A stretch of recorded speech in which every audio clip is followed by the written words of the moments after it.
Sa kanyang nakaraang buhay, ang bida ay isang sinaunang Diyos Dragon, ipinanganak sa parehong panahon ng mga Diyos. Sa kabuuan ng kanyang pag-iral, ilang ulit niyang ibinuka ang kanyang mga pakpak upang tulungan ang mga tao na malampasan ang mga sakuna at nakakatakot na kalamidad. Ngunit nang lumipas ang panganib, nagbago ang puso ng mga tao. Hindi na nila siya tinitingnan ng may pasasalamat. Bagkus, dahil sa takot sa labis niyang kapangyarihan, nagsimula silang mainggit, maghinala, at sa huli, usigin siya ng walang dahilan. Kahit taglay niya ang kapangyarihang walang kapantay, hindi siya lumaban, at tahimik na tinanggap ang kanyang kapalaran. Hindi inaasahan, nang akala niyang tapos na ang lahat, iminulat niyang muli ang kanyang mga mata bilang isang ordinaryong tao. Sa buhay na ito, pinangalanan siyang Dolan, ang ikalawang anak ng isang pamilyang magsasaka malapit sa hangganan ng kaharian. Buhay pa at malulusog ang kanyang mga magulang. Mayroon pa siyang nakatatandang kapatid, at kalaunan, isang nakababatang kapatid. Payak ang buhay sa nayon sa hangganan. Karamihan sa mga tao ay umaasa sa pagsasaka upang mabuhay. Sa masipag na pagtatanim, nagagawa nilang mamuhay ng maayos. Gayunman, dahil sa lokasyon nito na malapit sa hangganan, madalas na pinagbabantaan ang nayon ng mga halimaw at tulisan, at hindi kayang protektahan ng mga sundalo ang bawat lugar. Sa nayon, kailangang matutong maging independyente ang mga bata pagdating nila sa edad na 15. Si Dolan, na 16 na taong gulang na ngayon, ay umalis na sa kanilang tahanan at sinimulan ang sarili niyang buhay. Bukas, mayroon siyang misyon na siya sa atin ang Laisyan. Nawawala na ang mga butiki sa Laisyan sa loob ng 1 buwan. Dahil karaniwang tungkulin ito ng mga sundalo sa kuta, iminungkahi ng nakatatandang kapatid ni Dolan na huwag niya itong gawin mag-isa. Ngunit dahil abala ang lahat sa kanilang mga bantay na tungkulin, si Dolan na mismo ang gagawa ng misyon. Mas mukhang hinog, kalmado, at matatag siya kumpara sa kanyang mga kasing edad. Sa kanyang tabi ay ang kanyang kababata, nakasabay din niyang nag-aaral ng mahika. Sinusuportahan nila ang isa't isa, at sabay silang umuunlad araw-araw. Isang araw matapos ang klase, nagbalita ang punong nayon ng nakakagulat na balita. Si Binibining Cristina, anak ng isang maharlikang pamilya, ay maninirahan pansamantala sa nayon. Nag-udyok ito ng kasabikan sa mga taga-nayon. Nang dumating si Cristina, agad na napansin ni Dolan na ang kapangyarihang nakatago sa dalagang ito ay hindi pangkaraniwan. Gayunpaman, pinanatili niya ang kanyang composure at hindi nagpakita ng pagkabigla. Abala si Dolan sa kanyang araw-araw na buhay. Bukod sa pag-aaral at pagsasanay, dinadala pa rin niya ng pagkain upang tulungan ang kanyang mga magulang at alagaan ang kanyang pamilya. Laging magkasundo at puno ng init ang kanyang mga magulang at sagana nilang ibinibigay ang kanilang pagmamahal sa mga anak. Ngunit unti-unti silang nababahala sa piniling propesyon ni Dolan. Ang pagsisiyasat at pakikitungo sa mga halimaw ay labis na mapanganib. Madalas nila siyang payuhan na magpakasal ng maaga upang magkaroon ng kasama na mag-aalaga sa kanya kapag siya ay wala. Ngunit ningiti lamang si Dolan at sinasabing masaya siya sa kalayaan at naniniwalang ang pagiging walang asawa ang tunay na kaligayahan. Dumating din ang araw na natanggap niya ang mahalagang misyon na siya satin ang mga halimaw sa Laisyan malapit sa nayon. Noong araw na yon, halos kalahati ng nayon ay nagtungo upang ihatid siya. Ang matatanda ay nagdarasal ng mahigpit ang pagkakahawak ng mga kamay, ang mga bata ay kumakapit sa damit ng kanilang mga magulang habang nakatingin, at ang mga bantay ng nayon ay nakahanay ng maayos. Yumuko sa kanya na parabang ipinagkakatiwala ang kanilang pananampalataya. Maingat na inihanda ng kanyang kababata ang kahon ng mga suplay para sa kanya. Samantala, nabahala ang guro ng mahika at napakunot ang noo, sinasabing sa kanyang kamakailang paghuhula ay nakakita siya ng masamang palatandaan at binalaan si Dolan na mag-ingat sa bawat hakbang. Noon, tinitirhan ang Laisyan ng mga kaakit-akit na nilalang nakahawig ng tao. Ngayon na nawala na sila, nangangahulugang may nagkukubling panganib. Pagdating niya, natuklasan ni Dolan ang dahilan.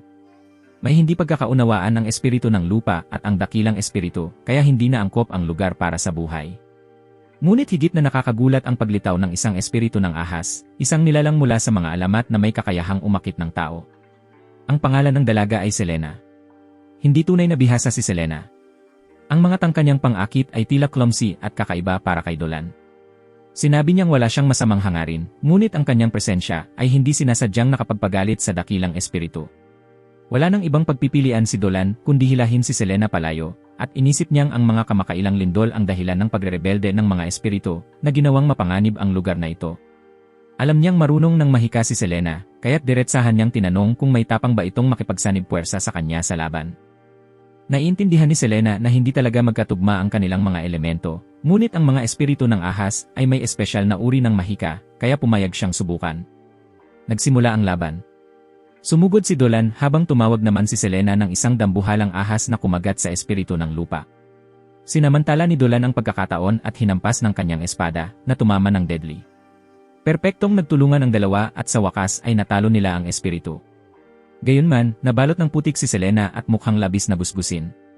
Tinulungan siya ni Dolan pabalik sa kanyang tolda, naghanda ng malinis na damit at mainit na hapunan. Habang magkasamang nakaupo, ikinuwento ni Selena sa kanya ang kasaysayan ng tribo ng mga espiritu ng ahas. Sinabi niyang sa edad na 17, kailangang iwan ng bawat espiritu ng ahas ang kanilang tribo at pumasok sa mundo ng tao upang maghanap ng kapareha. Isa itong sinaunang batas na hindi maaaring labagin, ngunit dala nila ang isang sumpa. Ang likido sa katawan ng espiritu ng ahas ay naglalaman ng nakamamatay na lason. Kung hindi sapat ang lakas ng kanilang kapareha, hindi nito kakayanin at mamamatay sa oras ng pagninig.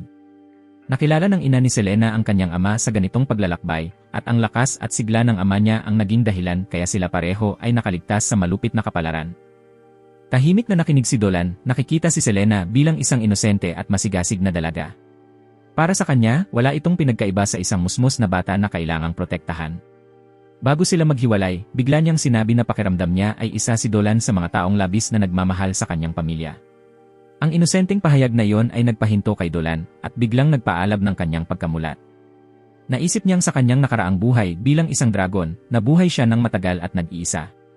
Ngunit sa buhay na ito bilang isang tao, mayroon siyang tahanan, mga magulang, mga kapatid, at mga tunay na kaibigan. Sa simula, balak ni Dolan na tapusin na ang kakaibang ugnayang ito.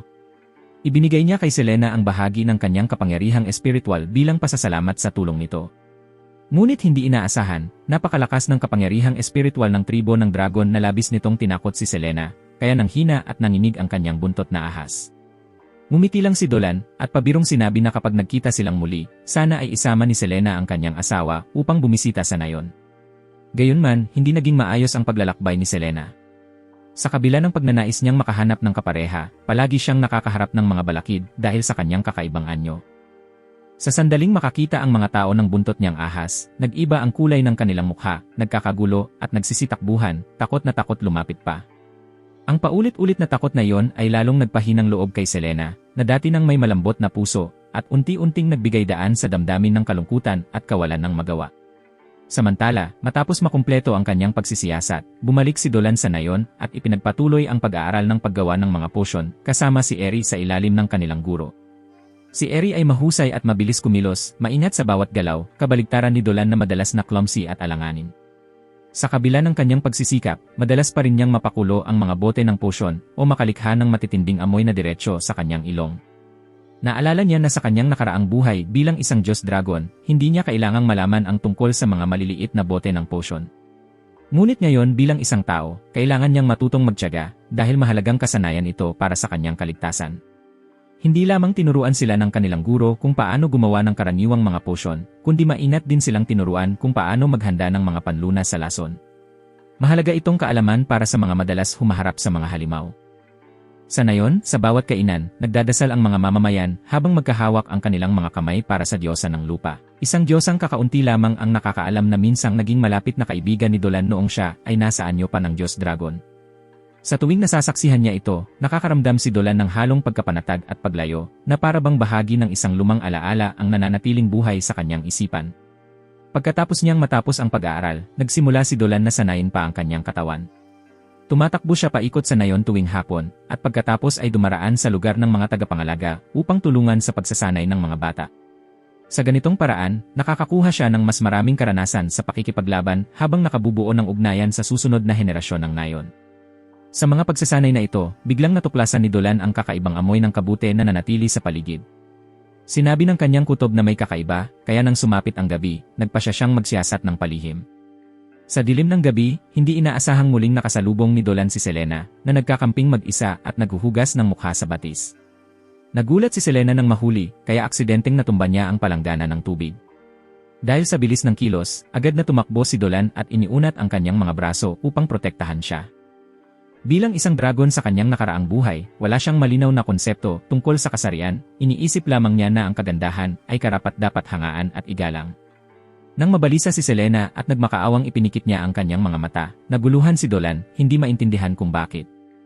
Pagkatapos lamang niyang matanggap ang isang sampal mula kay Selena siya masunuring pumikit, habang bahagyang namumula ang kanyang mukha sa hiya.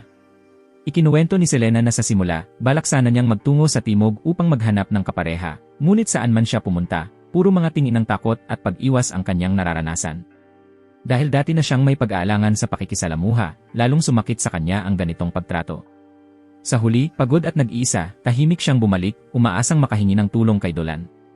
Naramdaman ni Dolan ang kanyang sinseridad, kaya marahan niyang tinanong si Selena kung nais ba nitong manirahan kasama siya sa nayon. Nag-alinlangan si Selena dahil bilang kalahating espiritu, natatakot siyang hindi siya matatanggap ng mga taga-nayon. Ngunit mahinahong ipinaliwanag ni Dolan na may mga taong may halong lahi rin sa nayon. Maaaring mag-ingat ang mga tao sa simula, ngunit kalaunan, ang mabait at dalisay na pagkatao ni Selena ang tiyak na magbubukas ng kanilang mga puso. Nang marinig ito, hindi na naitago ni Selena ang kanyang emosyon. Tapat niyang inamin na kapag nasa tabi siya ni Dolan, nakakaramdam siya ng isang bihirang uri ng kapanatagan. Bukod pa roon, mayroon pa siyang isa pang layunin. Umaasa siyang patuloy na ibabahagi ni Dolan sa kanya ang kapangyarihang espiritual nito. Para sa mga espiritu ng ahas, ang kapangyarihang espiritual ay siyang pinagmumulan ng lakas na tumutulong sa kanila na protektahan ang kanilang sarili. Hindi nag-atubili si Dolan at agad pang nakaisip ng isang plano. Ilang araw lang ang lumipas, sunod-sunod na nakatatanggap ang pangkat ng mga tagapangalaga ng mga bangkay ng halimaw na iniwan malapit sa kabubatan. Kasabay nito, may mga nakakakita ng malabong anyo ng isang espiritu ng ahas na kumikislap sa dilim ng gabi. Nagdulot ito ng takot at pagkalito sa buong nayon. Alam ng lahat na ang mga espiritu ng ahas ay mga makapangyarihang nilalang, kaya't bakit ito nagdadala ng mga bangkay ng halimaw. Ngunit nang makita nilang maaari pa ring kainin at masarap ang mga ito, unti-unting nagbago ang pananaw ng marami. Gayunman, hindi pa tuluyang nawala ang pag-iingat. Nababahala ang pinuno ng pangkat ng mga tagapangalaga sa patuloy na pagdami ng mga halimaw at binalak niyang pumunta sa kabiserang lungsod ng kaharian upang humingi ng tulong. Sa kabutihang palad, nakialam ang guro ni Dolan at iginiit na wala namang masamang hangarin ang espiritu ng ahas, at sa katunayan ay nagdadala pa ito ng karne mula sa mga hinuli para sa mga taga-nayon. Upang makasiguro, agad siyang nagsagawa ng isang paghuhula. Lumabas sa resulta na mabuting palatandaan iyon. Ang paglitaw ng espiritu ng ahas ay tanda ng positibong pagbabago. Bahagyang nakahina ng maluwag ang mga taga-nayon.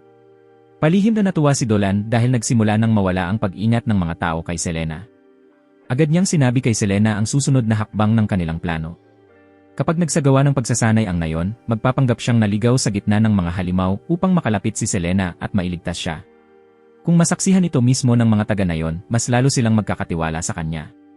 Ngunit bago pa man masimulan ang plano, biglang lumitaw ang isang dambuhalang halimaw na oso, winasak ang lahat ng kanilang paghahanda. Ang anak ng pinuno ng pangkat na nagsasanay malapit doon, ang naging unang target. Hindi na nag-isip si Dolan at agad na tumakbo upang iligtas ito, ngunit puno ng pag-aalinlangan ang kanyang puso. Hindi niya magamit ang tunay na kapangyarihan ng isang dragon dahil natatakot siyang baka masaktan ang bata sa proseso. Sa kritikal na sandaling iyon, biglang sumugod si Selena upang harangin ang pag-atake. Kumikinang ang mga mata niyang ahas ng nakabibighaning liwanag, na pumilit sa dambuhalang oso na tumalikod at tumakas papasok sa kabubatan. Sa gitna ng takot, agad na inutusan ng pinuno ng pangkat si Dolan na dalhin ang kanyang anak palayo sa panganib. Bagaman nakapagsalba si Selena ng isang buhay, natatakot pa rin ang mga tagapangalaga na baka isa siyang banta. Kaagad nilang kinuwestiyon ang tunay na hangarin ni Selena. Matatag na tumayo si Dolan upang ipagtanggol siya, at buong paninindigang sinabi na hindi sila dapat maging walang utang na loob. Naantig si Selena at tapat na inamin na ang dahilan kung bakit siya nagdadala ng karne ng mga hinuli sa nayon ay dahil umaasa siyang manirahan doon. Ibinunyag din niyang tao ang kanyang ama at wala siyang anumang masamang hangarin laban sa sangkatauhan. Unti-unting nawala ang pagdududa sa puso ng mga tao dahil sa mga salitang iyon. Upang masigurado, humingi ng tulong ang pinuno ng pangkat sa banal na tagamasid ng grupo. Sa gitna ng seremonya, hindi inaasahang tumanggap ng banal na pahayag ang tagamasid mula mismo sa diyosa ng lupa, na nagsasabing si Selena ay isang mabuting dalaga. Tuluyang nawala ang anumang natitirang pag-aalinlangan. Nang tuluyang matanggap si Selena, labis siyang naantig kaya nawalan siya ng malay. Nang magkamalay siya, labis siyang namangha nang makita ang mga taga-nayon na nakangiti at malugod siyang tinatanggap at binigyan pa siya ng isang maliit na bahay na matitirhan. Ang pinuno ng pangkat, na labis na nagpapasalamat dahil iniligtas ni Selena ang buhay ng kanyang anak, ay naghanda ng espesyal na regalo para sa kanya, isang bunton ng malalambot na unan upang maginhawa niyang maibalot ang kanyang mahabang buntot. Labis ang tuwa ni Selena at dumaloy ang kanyang mga luha. Matapos ang napakaraming araw ng paglalagalag, sa wakas ay natagpuan na niya ang isang lugar na tunay na kanya. Lalong minahal si Selena ng buong nayon. Namuhay siya ng masaya at payapa kasama nila. Nang makita ito, lubos na natuwa si Dolan. Bahagyang napagtanto ni Dolan na ang banal na pahayag mula sa Diyosa ng lupa sa pagkakataong ito ay hindi lamang paalala para sa mga taga-nayon, kundi pati na rin para sa kanya mismo. Malinaw niyang naunawaan na ang pabor ng mga Diyos ay hindi madaling tumbasan, at ang bagong utang na ito ay mananatiling nakaukit sa kanyang puso magpakailanman. Gabing iyon, sa katahimikan ng dilim, iniwan ng kanyang kaluluwa ang mortal na katawan at bumalik sa banal na kaharian. Nagpakita ang anyo ng Diyos na dragon, kumikislap ang mga kaliskis, at ang mahahabang pakpak ay tumakip sa kalangitan. Yumuko siya bilang pasasalamat sa Diyosa ng lupa. Naalala ng Diyosa ang mga lumang kwento. Noon, tila labis niyang hinamak ang buhay. Totoo nga na dati, hindi gaanong pinapahalagahan ni Dolan ang buhay at kamatayan. Ngunit mula nang maramdaman niya ang init ng mga mortal na tao, natuklasan niyang tunay na maganda ang buhay na ito. Marahang umalingaw-ngaw ang tinig ng Diyosa, ipinaalala kay Dolan na ang kanyang muling pagkabuhay sa mundong ito ay isang kamanghamanghang biyaya. Ngunit umaasa rin siyang mabubuhay siya ng iba ngayon, at hindi na muling babalik sa kalungkutan ng dati niyang buhay. Pinayuhan siya nitong buksan ang kanyang puso at pahalagahan ang mga taong nasa paligid niya. At pinaalala rin ng Diyosa na si Selina ay isang mabuting babae, at huwag siyang maging hangal para palampasin ito. Pagmulat niya, hindi na nakapagsalita si Dolan nang biglang hilahin siya ni Selina papunta sa bukid kasama si Christina upang maghukay ng mga patatas. Ang tawa ni Selina, ang alanganin ngunit determinado ni Chris, at ang maputlang gintong liwanag ng umagang araw ay nagbigay sa kanya ng tunay na katahimikan. Sa kung anong dahilan, ang simpleng buhay ng tao ay nagbigay sa kanya ng pambihirang init sa puso. Habang payapang dumaraan ang buhay sa bayang nasa hangganan, sa kabisera naman ay unti-unting kumakalat ang madidilim na balita. Sunod-sunod ang mga kaso ng human trafficking ng mga babae na nagdulot ng pangamba sa lahat ng dako. Sa gitna ng kaguluhang ito, nakatanggap ng liham ang punong guro ng akademya mula kay Chris. Sa mahabang sulat, isinulat ni Christina na siya ngayon ay nakatira sa isang bayang nasa hangganan, isang lugar na malupit, kung saan ang tag-init ay nakakapasong init, ang taglamig ay nagyayalong lamig, at ang lupa ay baog at hirap bungkalin. Gayunpaman, ang mga taga rito ay taos puso at puspos ng malasakit. Hindi nila tinanggihan ang isang maharlika tulad niya, ngunit nanatiling may pagitan, hindi maglakas loob na magbukas agad ng damdamin. Ang hindi nakikitang agwat na iyon ay madalas magparamdam kay Christina ng pagiging dayuhan sa lugar. Araw-araw siyang umaakyat sa bundok malapit sa nayon upang magsanay ng espada at maibsan ang kanyang pag-iisa. Sa isa sa mga pagkakataong iyon, nahuli siya ni Dolan at Selina. Nang makita ni Selina ang malalim na pag-iisip ni Chris, hindi siya nag-atubiling hilahin ang dalaga pabalik sa kanyang tahanan. Sa maliit na silid, masigla niyang ipinakilala ang pamilyar niyang higaan. Natawa si Dolan at sinabing ang higaan na yon ay bagay lamang sa kalahating tao, kalahating ahas na anyo ni Selina, at hindi ito magiging komportable para sa mga tao. Ngunit hindi iyon alintana ni Christina, at humiga siya habang may likas na ngiti sa labi. Labis ang tuwa ni Selina, kaya hinilapan niya si Dolan para mahiga kasama nila. Naging mainit at masaya ang atmosfera, na para bang nawala na ang anumang pagitan sa kanila. Mula noon, nagsimulang magbago si Christina. Sinubukan niyang makibagay sa payak na buhay sa nayon. Isang araw, naglakas loob siyang pumunta sa bahay ng pinuno ng Guardian Team. Ang asawa ng pinuno ay isang kalahating tao na araw-araw nagdadala ng sariwang gatas sa nayon. Inalok si Christina na tikman ito at agad siyang nabighani sa matamis, malapot at mabangong lasa. Sa sobrang tuwa, ginawang paligsahan ng dalawa ang pagtikim. Hindi inaasahan, higit pa ang kinayang inumin ni Christina kaysa sa pinuno, dahilan para ito ay mawalan ng malay sa sobrang kabusugan. Natawa ng husto ang buong pamilya, at sa unang pagkakataon, tawa rin ng malaya si Christina, hindi na siya ang seryosong maharlikang babae na dating kilala nila. Makalipas ang mga araw, sa tulong ni Dolan at Selina, unti-unti niyang nabasag ang pagitan sa mga tao.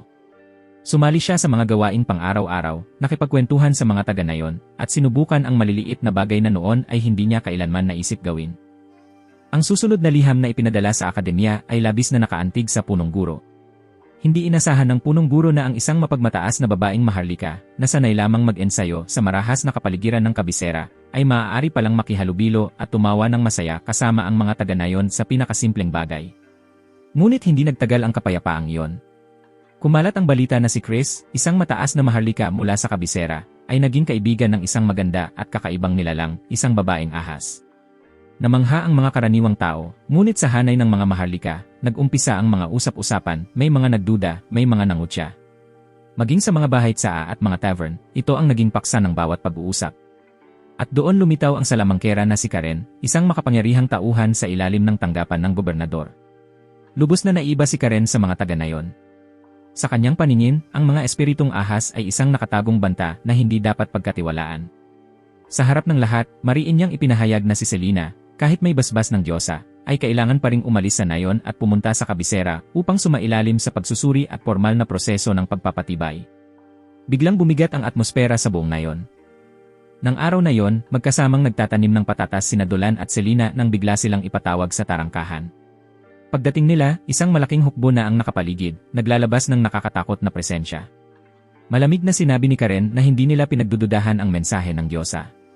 Ngunit ang kaligtasan ng kaharian ay hindi maaaring isugal. Kung nais pa ring manatili ng espiritong ahas sa nayon, kailangan pa rin niyang sundin ang batas. Hindi nag-atubili si Dolan, agad siyang humakbang pasulong at matatag na sinabi na siya mismo ang nag-anyaya kay Selina na manirahan sa nayon. Kung kailangan siyang umalis, sasama siya rito.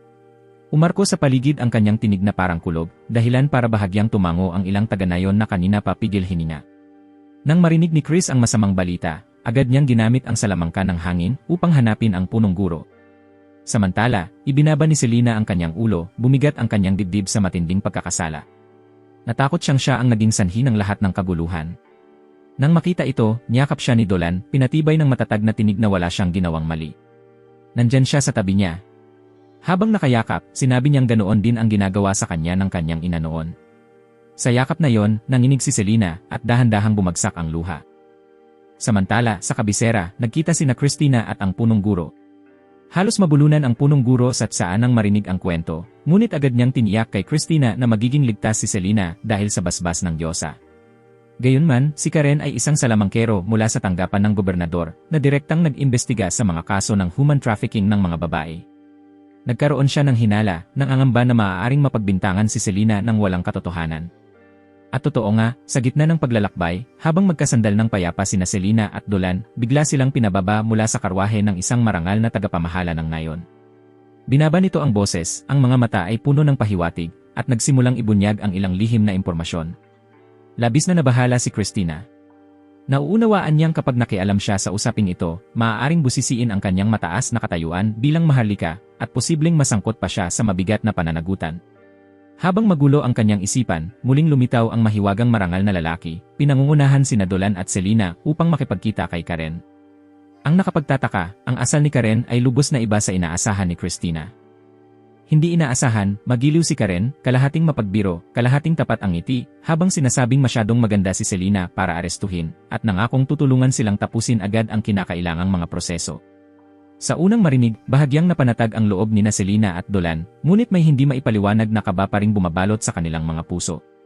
Matapos nilang dumalo sa piging na inihanda ni Karen, ang mga marangal na lalaking kasama niya ay hindi nag-aksaya ng oras at agad na pinuntahan ang punong guro ng akademya. Sa pagkakataong ito, nagdao si Karen ng isang formal na handaan, inimbitahan silang dalawa na dumalo. Nagsimula ang piging ng normal, ngunit nang bahagya na silang malasing sa alak, ibinaba ni Karen ang kanyang tinig at ibinunyag ang mga nakakatakot na lihim. Ikinuwento niyang nakasalamuhan na niya ang mga espiritong ahas ng ilang ulit, at may mapanuyang ngiting sinambit na ang mga kaliskis ng ahas ay hindi lang maganda kundi masarap ding kainin kapag niluto. Biglang bumigat ang hangin sa paligid ng hapag, parang nababalutan ng lasong usok. Nagkatinginan sina Dolan at Selina ng may kaba, habang unti-unting sumisibol ang masamang kutob sa kanilang mga puso. Totoo nga, ang babaeng ito ay walang pinagkaiba sa isang nilalang na parang si Hannibal mula sa ibang mundo, nagkukubli ng isang may sakit at malahayop na likas sa likod ng magalang na anyo.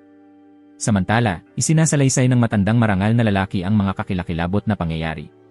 Ang sunod-sunod na pagkawala ng mga babae sa kabisera ay malamang na lahat ay may kaugnayan kay Karen mismo. Sa hanay ng mga maharlika, kumalat ang chismis na si Karen ay nabubuhay na ng higit sa 300 taon, isang bagay na imposibleng mangyari sa isang karaniwang salamangkero. Ang tanging makatuwirang paliwanag ay gumamit siya ng ipinagbabawal na mahika, malupit na ninanakaw ang mga katawan at buhay ng mga batang babae upang pahabain ang sarili niyang buhay.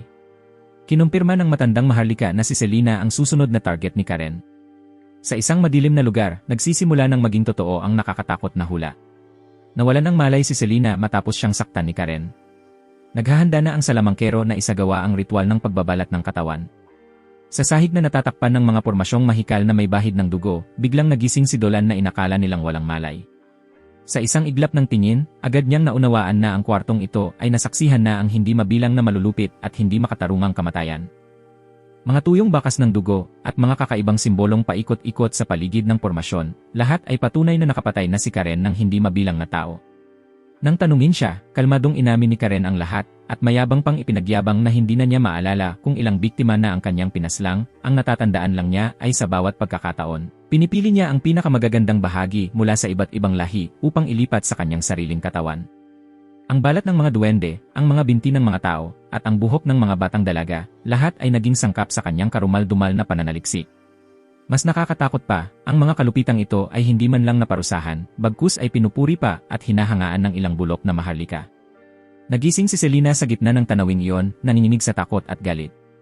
Nagsalita siya sa tinig na nanginginig habang kumikislap ng galit ang kanyang mga matang ahas. Ang mga taong sinaktan mo ay nais ding mabuhay. Nais din nilang makamit ang kaligayahan. Ngunit malamig na tugon ni Karen sa boses na parang yelong walang damdamin. Sila ay mga mabababang nilalang lamang, walang halaga. Mas mabuti pang maging pagkain sila para sa akin. Hindi niya alam na bawat salita, bawat pangungusap na lumalabas sa kanyang bibig ay naitatala ng mga espesyal na hikaw. Isang lihim na regalo mula sa matandang maharlika ang ibinigay kina Dolan at Selena. Pagkakuha nila ng ebidensya, pinangunahan agad ni Christina ang grupo ng mga gwardiya upang salakayin at arestuhin si Karen sa mismong lugar. Kumpleto ang mga saksi at pisikal na ebidensya, kaya tuluyang nabunyag ang krimen. Ngunit taas noo pa rin si Karen, at ang kanyang mga mata ay puno ng kabaliwan. Sumigaw siya na hindi raw nila nauunawaan. Mula pagkabata, hinangaan na raw niya ang kagandahan, ngunit dahil pangit siya, pinagnasaan at inangkin niya ito. Ninakaw niya ang makintab na buhok ng mga dalaga, binalatan ang mga duwende, at kinuha ang mga kamay na kasimputi ng nyebe. Unti-unti, binuo niya ang sarili upang maging taong hinahangaan ng mundo. Sinisipan niya ang lahat dahil hindi raw nila alam ang presyong ibinayad niya para sa ganitong perpeksyon. Bumungad ang halakhak niyang parang baliw, umaalingaw-ngaw sa buong silid. At nang tuluyang maipit, tuluyang nabaliw si Karen. Sumabog sa kanyang katawan ang ipinagbabawal na mahika. Ang kanyang anyo ay nagbaluktot at naging isang nakakasuklam na malalikidong nilalang, puno ng pinagtagpi-tagping balat ng tao. Hindi na siya tao, kundi naging isang kakilakilabot na halimaw na sa isang sulyap pa lang ay nagpapatindig ng balahibo ng mga sundalo, kaya walang sinumang nangahas na kumilos.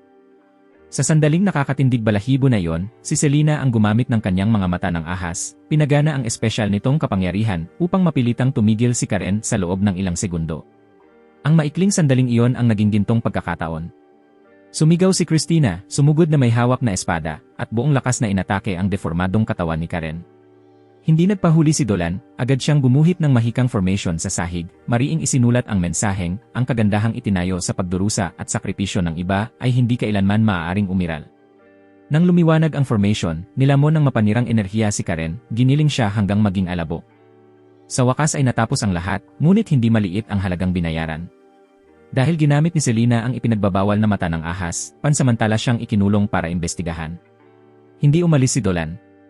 Nanatili siyang kasama ni Selena sa kabisera, habang pinag-aralan din ang pagsusulat ng mga tao upang mas makibagay. Ang matandang maharlika at ang punong guro, na parehong nakaalam na inosente si Selena, ay kumilos upang ayusin ang mga sumunod na pangyayari, at humingi ng paumanhin sa kanya dahil ginamit siya bilang pain upang mahuli si Karen. Dahil sa kanila, nabigyan si Selena ng opisyal na pagkakakilanlan at pasaporte. Pagkatapos noon, dinala ng punong guro sina Dolan at Selena upang makilala ang anak ng guro ni Dolan. Dinala rin sila ng taong ito upang maglakad-lakad sa masiglang mga lansangan ng kabisera. Gayunman, si Selena ay isa pa ring espiritu ng ahas, at ang kanyang pagkakaiba ay naging dahilan upang tingnan siya ng mga tao nang may pag-ingat at takot. Gayunpaman, pinilit pa rin niyang umiti, piniling bumili ng ilang maliliit na bagay bilang mga regalo para sa mga taga-nayon sa hangganan. Sa matatag niyang tingin, lalong humanga si Dolan. Bago sila umalis, diretsahang tinanong ng guro si Dolan kung nais niyang mag-aral sa Royal Capital Academy. Taos-pusong sinabi rin ng punong guro na napaka-espesyal ng kaluluwa ni Dolan, at kung pag-aaralan niya ng sistematiko ang mahika, napakalayo ng mararating niya sa hinaharap. Tahimik na sumagot si Dolan na pag-iisipan niya ng mabuti matapos siyang makabalik sa nayon. Hindi maitago ni Selena ang kanyang pagkagiliw, tila ang mga mata niya ay nais siyang pigilang umalis. Ngunit malinaw kay Dolan na sa ngayon, higit na kailangan siya ng mga taga-nayon. Gayunpaman, pinayuhan siya ni Christina na sa akademya, marami siyang matututunan, at kung may pagkakataon, dapat subukan ito ni Dolan. Habang nag-aatubili pa si Dolan, dumating ang hindi inaasahang masamang balita. Nadiskubre ng grupo ng mga espiritu na nagbabantay sa kagubatan na ang kanilang teritoryo ay inaatake ng marahas ng mga halimaw, at labis ang naging pinsala. Muling bumalot ang anino ng panganib, nagbubukas ng panibagong magulong kabanata para kina Dolan, Selena, at sa kanilang mga kasama. Ang mga espiritu sa pagbabantay ng kagubatan ay biglang nakatagpo ng dambuhalang portal ng espasyo sa pinakaloob na bahagi ng gubat. Mula sa madilim na siwang na iyon, walang katapusang mga halimaw ang dumagsa, animoy itim na talon ng kadiliman. Umuugong ang mga dagundong sa paligid, nagdulot ng matinding takot sa mga ibon at maliliit na hayop na nagtakbuhan palabas. Halos wala ng oras para makariag ang mga espiritu bago sila matuklasan ng mga halimaw na sumugod sa kanila na parang naggangalit na mga ipo-ipo. Nagkaroon ng labanan na maikli ngunit duguan, at ang buong grupo ng mga nagbabantay ay ganap na nawasak, iniwan lamang ang nakatatakot na mga baka sa malamig na hamog ng kagubatan. Sa mga sandaling iyon, wala pang kamalay-malay si Dolan sa trahedya. Gaya ng dati, matiisin niyang tinuturuan ang mga batang taga-nayon, ipinapakita ang mga pangunahing galaw gamit ang mga kahoy na espada. Nakatayo si Selena sa di kalayuan, tahimik na pinagmamasdan, habang unti-unting sumibol sa kanyang dibdib ang malabong damdamin. Naisip niya ang araw na aalis si Dolan sa nayon upang mag-aral sa Akademya ng Salamanca, at dahan-dahang gumapang sa kanyang isipan ang matinding lungkot. Ngunit agad naputol ang mga iniisip na iyon nang lumapit ang grupo ng mga pasaway na bata, masayang nagkukwentuhan habang nilalaro ang malambot niyang buntot, dahilan para mapahiya at matawa si Selena. Sa sandaling iyon, dumating si Christina. Ipinahayag niya ang balak na mangaso sa kabubatan kasama si Dolan. Sa una, gusto sanang tumanggi ni Dolan, sinasabing hindi sapat na dahilan iyon para iwanan ang kanyang gawain. Napilitan si Christina na magbigay ng ibang dahilan na kailangan nilang bantayan ang mga baboy na pinapakain sa gubat. Dahil sa paliwanag na iyon, nahirapan si Dolan na tumanggi at sa huli ay pumayag din. Pagkatapos noon, siya, si Christina, at ilang kawal ay nanguna sa pagpapasok ng mga baboy sa mas masukal na bahagi ng kabubatan. Habang kumikilos ang mga baboy, biglang may isang biik na nawalay, kaya't hinabol ito ng isang kawal. Nang maabutan niya, nakita niyang inaatake na ng isang kakaibang nilalang ang biik. Sa mismong sandaling iyon, biglang lumitaw ang isang mabangis na tigre at sumugod ng walang pag-aatubili. Nataranta ang kawal, walang magawa sa takot, ngunit sa kabutihang palad, dumating si Balan sa tamang oras upang iligtas siya. Ngunit hindi pa tapos ang panganib nang biglang may halimaw na tumalon mula sa dilim at direktang umatake kay Balan.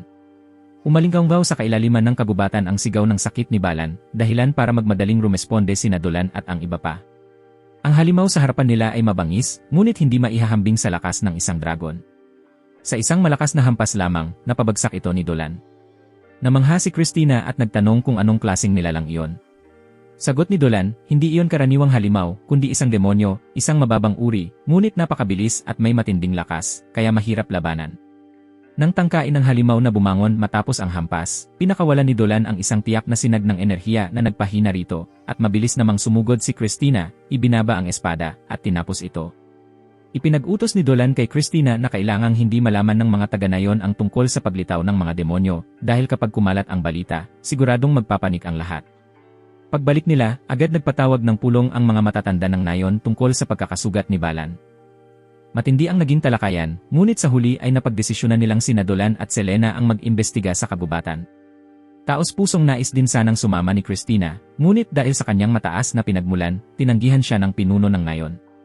Sa daan papasok ng kagubatan, mahinahong sinabi ni Dolan na matagal na mula nang huli silang makalabas ni Selena nang silang dalawa lamang. Namula si Selena sa narinig at kinakabahang sumagot na sisikapin niyang hindi maging pabigat sa kanya. Ngunit hindi nagtagal, nadiskubre nilang palihim na sumusunod sa kanila si Christina. Sa harap ng mga nagtatanong na tingin ni Dolan at Selena, ipinaliwanag ni Christina na mahalaga rin sa kanya ang nayon, kaya hindi siya makakapayag na walang gawin. Kaya gusto niyang tumulong na protektahan ito.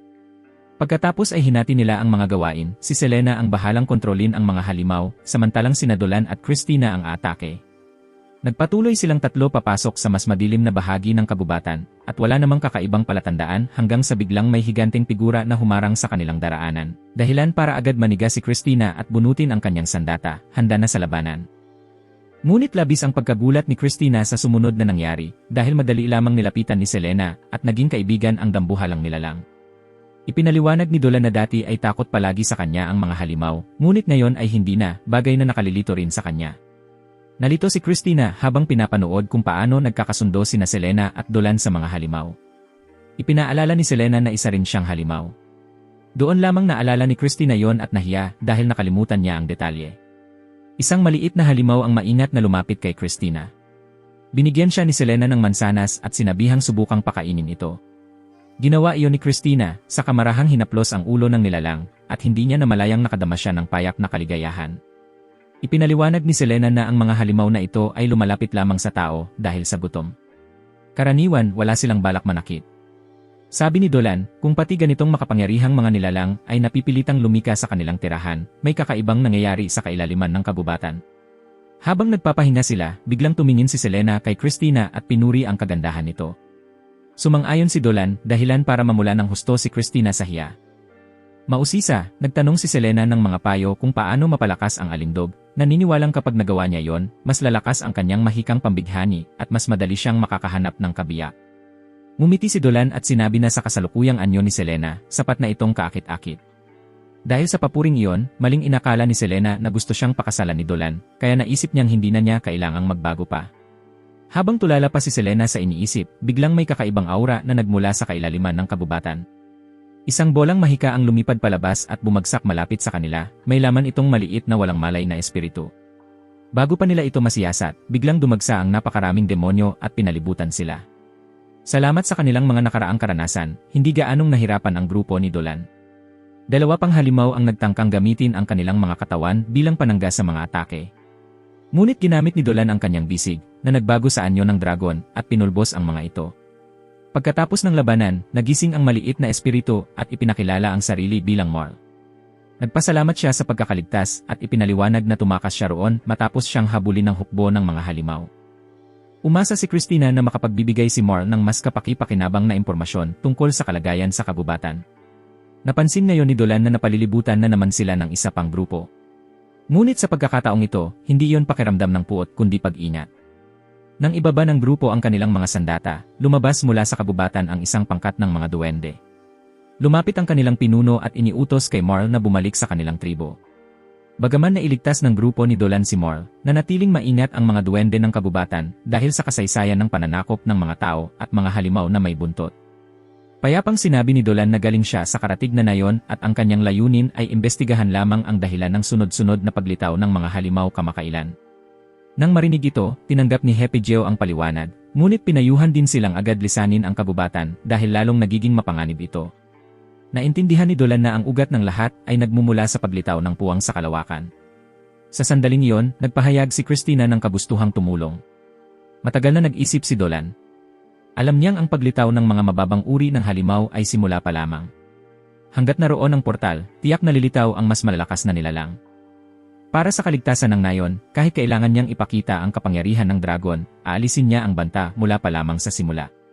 Pagkatapos, iminungkahi ni Dolan na pansamantalang isantabi ni Geo ang pagkakaiba ng mga lahi at makipagtulungan. Sinabi rin ng kapatid ni Geo na mas mahalaga ang kaligtasan ng tribo kaysa sa anumang alituntunin. Matapos magmuni ng matagal, sa wakas ay pumayag si Geo na makipagtulungan. Biglang yumanig ng malakas ang lupa. Mula sa kailaliman ng kagubatan, sumiklab ang demonyong enerhiya. Bumukas ang puwang sa kalawakan at lumabas ang mga makapangyarihang halimaw. Agad gumamit si Dolan ng salamangka ng hangin upang mapabilis ang kilos ng kanyang mga kakampi. Mabilis na umatras ang grupo patungo sa nayon ng mga duwende. Sa daan, narinig nila ang malakas na halakhak ng isang demonyong kabalyero, isa sa 4 na kabalyero. Sinabi nitong maglalaro sila ng isang laro, kung sino ang unang makakita sa nayon ng mga duwende, siya ang papayagang pumatay ng walang habas. Pagkatapos niyang sabihin yon, bigla itong sumugod sa kagubatan, iniiwan ang nakapanghihilakbot na halakhak. Sa nayon ng mga duwende, napakapeligro ng kalagayan. Kahit ibinuhos ng mga taga-nayon ang lahat ng kanilang lakas laban sa hukbo ng mga halimaw, labis na hindi pantay ang puwersa. Nang halos bumagsak na ang linya ng depensa, dumating si Jorud. Sa isang hampas lang, binasag niya ang pananggalang at agad nagsimulang pumatay ng walang pag-aatubili. Nang muntik nang tumusok ang kanyang dambuhalang sibat sa isang bata, biglang sumibol mula sa lupa ang napakaraming baging na mahigpit na pumulupot sa katawan ni Jorud at sinipsip ang kanyang dugo at laman. Ang nilalang na inakalang walang tatalo sa kanya ay biglang napigilan at hindi makagalaw. Ang dumating upang iligtas ang nayon ay si Diodora, isang babaeng salamangkera na kumokontrol sa kalikasan. Sa mga oras na yon, naramdaman na rin ni Dolan ang panganib at hindi na niya pinigilan ang kanyang kapangyarihan. Pinakawalan niya ang salamangka ng dragon at winasak ang napakalawak na hanay ng mga halimaw. Ibinigay rin niya kay Christina at Selena ang kristal ng espiritu ng lupa na nakuha niya noon. Dahil dito, pareho silang nakapagsagawa ng makapangyarihang salamangka. Nang magsanib ang kapangyarihan ng tatlo, agad na nalipol ang lahat ng halimaw sa paligid. Samantala, sa gitna ng nayon, hinarap ni Diodora ng direkta si Jorud. Inakusahan niya ito ng paggawa ng mga kasalanan laban sa kalikasan. Si Jerud ay mapanuyang sumagot na sa mundong ito, iisa lang ang kasalanan, ang pagiging mahina. Hindi na siya pinatulan ni Diodora. Idineklara niya ang huling hatol at naghanda ng umatake. Ngunit sa sandaling iyon, biglang nalanta ang lahat ng baging na kanyang ipinatawag. Isa pang figura ang lumitaw, isa pang Demon Knight. Sa halip na magpasalamat, sinisipa ni Jerud ang kanyang kakampi. Malamig itong nagsabi na ang kanyang misyon ay alamin ang kahinaan ng kalaban. Sa harap ng dalawang Demon Knight, hindi na tinag si Diodora. Balak niyang palayain ang kapangyarihan ng kalikasan, ngunit nadiskubre niyang hindi na niya maramdaman ang buhay sa paligid. Ang dahilan ay winasak na ni Rafflesia ang mga hardin ng bulaklak sa kagubatan habang papunta siya roon. Galit na inatake ni Diodora, ngunit sinagot siya ni Rafflesia na sa pagitan ng mga bulaklak, laging may tunggalian para sa kaligtasan, kaya dapat daw ay magpasalamat pa siya. Madaling dinipensa ni Rafflesia ang mga baging ni Diodora gamit ang kanyang harang. Ang kapangyarihang pumigil kay Jerud ay tuluyang naglaho. Ang dahilan ay si Rafflesia ay isang espiritu ng bulaklak, ngunit uri ng dambuhalang bulaklak ng impyerno na dalubhasa sa paglapan ng ibang espiritu. Gayunman, hindi natakot si Diodora. Itinuon niya ang lahat ng kanyang kapangyarihan sa tuloy-tuloy na pag-atake, at sa isang sandali ng pagkakamali ng kalaban, nagawa niyang sugatan si Rafflesia. Ngunit lalo lamang nitong ikinagalit ng kalaban. Matindi itong gumanti ng atake, at sumali rin si Jerud. Napalibutan ang dalawang makapangyarihang kalaban, unti-unting naubos ang lakas ni Diodora at siya ay bumagsak. Mabilis na humina ang kanyang mahika. Malapit na ang kamatayan. Nang akmang bibigyan na siya ng dalawa ng huling dagok, biglang bumaba mula sa langit ang isang sinag ng liwanag na nagpatalsik sa kanila ng ilang dosenang metro palayo. Ang dumating sa oras ay walang iba kundi si Dolan. Habang magulo pa ang paligid, hindi niya inintindi ang paligid kundi agad niyang nilapitan si Diodora upang tanungin ang tungkol sa kanyang mga sugat. Ang kilos na iyon ay labis na ikinagalit ni Jerud, na simula pa lamang ay labis nang nasusuklam sa mga tao. Agad siyang nagtangkang sumugod upang atakihin si Dolan, ngunit hindi pa man siya nakakaabante ay humarang na si Christina. Mula naman sa likuran, nagtangka ring umatake ng palihim si Rafflesia, ngunit isang palasong pinakawalan mula sa malayo ang maagap na pumigil sa kanyang balak. Dolan kalmadong sinabi na ito ay ang nayo ng tribo ng mga duwende, at ang mga tagalabas ay hindi dapat maliitin ang lakas at determinasyon ng mga nilalang na matagal nang namumuhay at nagpoprotekta sa lupang ito. Ngunit biglang, mula sa kailaliman ng kagubatan, isang madilim na aura ang umalingaw-ngaw, mas mabigat at mas masama kaysa sa alinmang lumitaw noon. Isang napakalaking espasyo portal ang yumanig, naglalabas ng makapal na itim na mahika, at isang dambuhalang nilalang ang lumabas mula roon. Isa ito sa natitirang general ng demonyo mula sa kaharian ng mga demonyo na nakawala sa selyo upang magpakita sa mundo. Nais ni Jorud na tapusin agad ang lahat bago pa dumating ang kanilang pinuno. Ngunit bago pa siya makakilos, ang buong katawan niya ay mahigpit na binalutan ng mga tanikalang gawa sa mahika. Si Selina ang lumikha ng bilog na iyon ng pagkakapiit. Sumabog ang kanyang matinding galit nang masaksihan niya ang pagpatay ng mga demonyo sa mga espiritu ng kagubatan at mga espiritu ng bulaklak. Nagpasya si Selina na isakripisyo ang sarili niyang puot, pagdurusa, at hinanakit, at tinawag ang kaluluwa ng 7 ulong ahas upang buong bangis na umatake kay Jorud. Nais ni Rafflesia na sumugod upang iligtas ang kanyang kasamahan, ngunit sa lakas ni Dolan, isang suntok lang ang nagpabagsak sa kanya palayo. Pagkatapos noon, agad ding pinalabas ni Diodora ang dambuhalang mga baging na bumagsak ng buong lakas, pinadapa si Rafflesia sa lupa. Kasabay nito, naramdaman ni Dolan ang kakaibang aura sa kanyang likuran.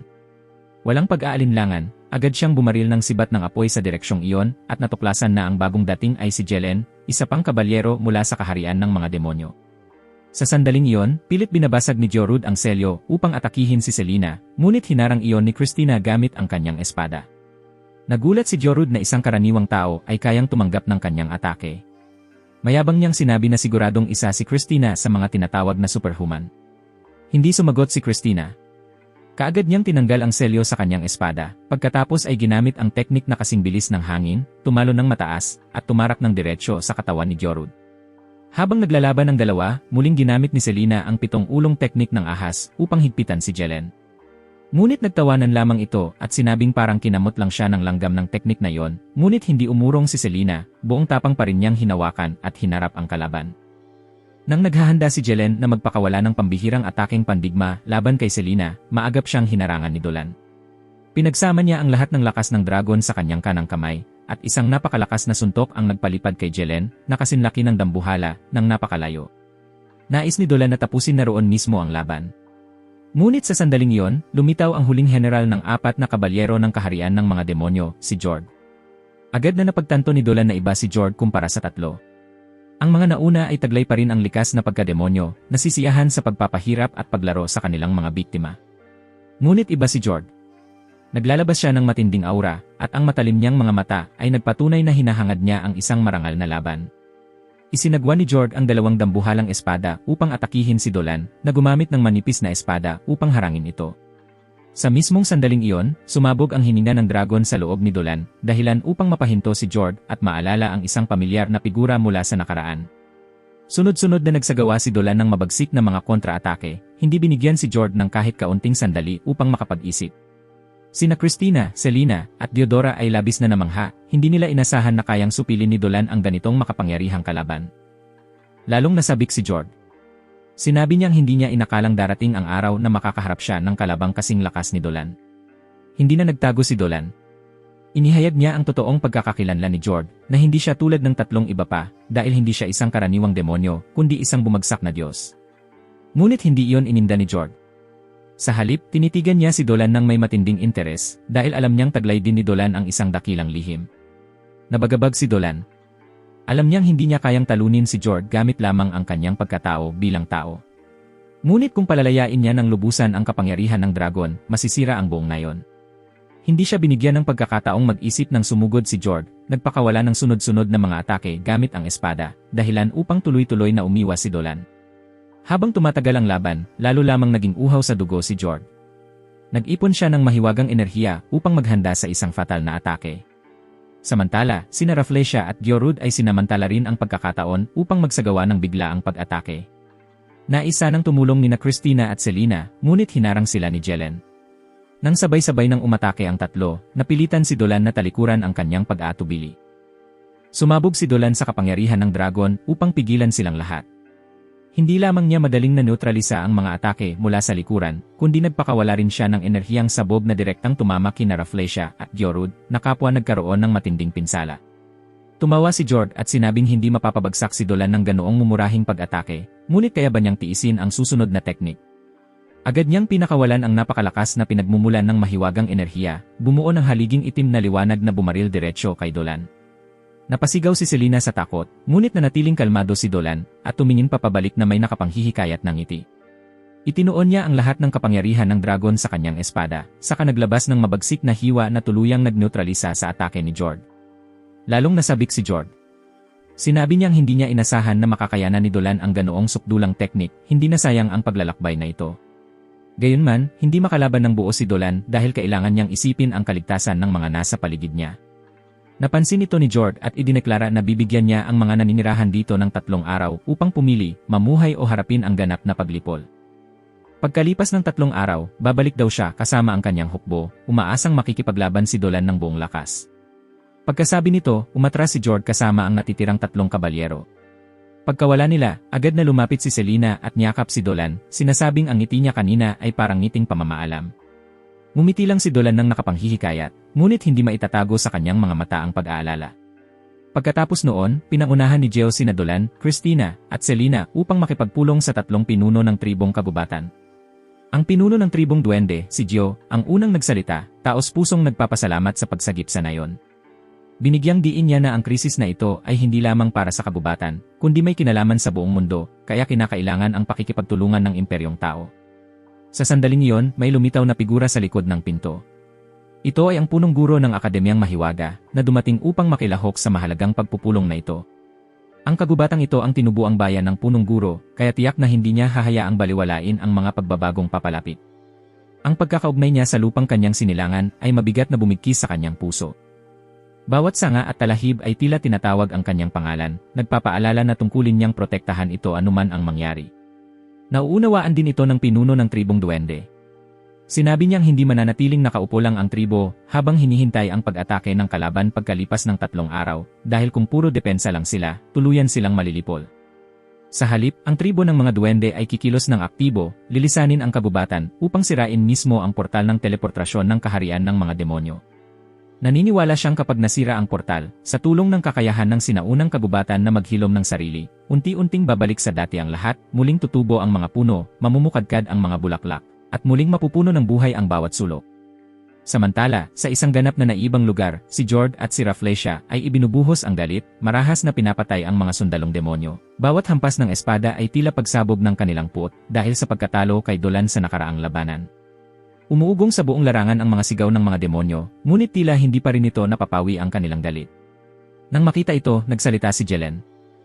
Ipinaalala niya sa kanila na ang mga sundalong demonyo ay hindi walang katapusang yaman, hindi mga kasangkapan na maaari nilang patayin ayon sa kanilang nais, at hindi dapat maging labasan ng kanilang galit.